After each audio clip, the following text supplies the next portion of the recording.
the world champion of the global real estate bubble was surely Dubai in the United Arab Emirates. Money was no object, as every local sheikh and every booming company competed to see who could erect the most ostentatious building. No idea was considered too outlandish.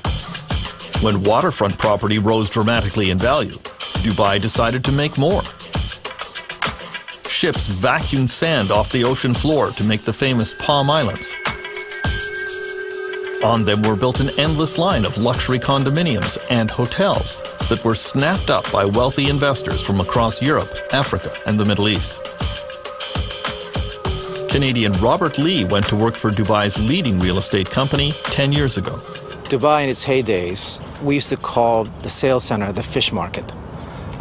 It's, people could come and would say, give me an apartment, any apartment, I don't care what, 2 bedrooms, 3 bedrooms, just give me an apartment. Because in a way, people were buying options, because most people were buying things with zero intention of actually living in it.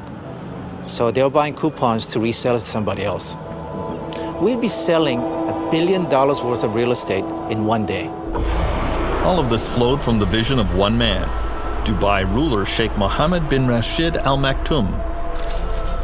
When he saw the first plans for what would become the world's tallest building, the Burj Khalifa, he had only one comment to the developer: make it bigger. I was silly to suggest a 90-story building, and the meeting was very short. He just left.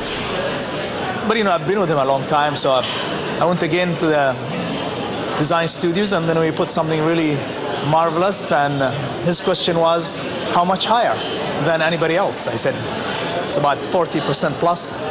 He said, great. He called me the next day and he said, where are the cranes? Was there no limit to how high Dubai could fly before it got too close to the sun?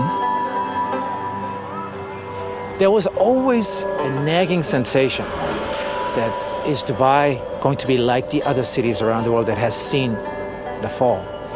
But at the same time, you live here for a few years, you basically buy the story. You drink the Kool-Aid. And you're saying, hey, we must be different.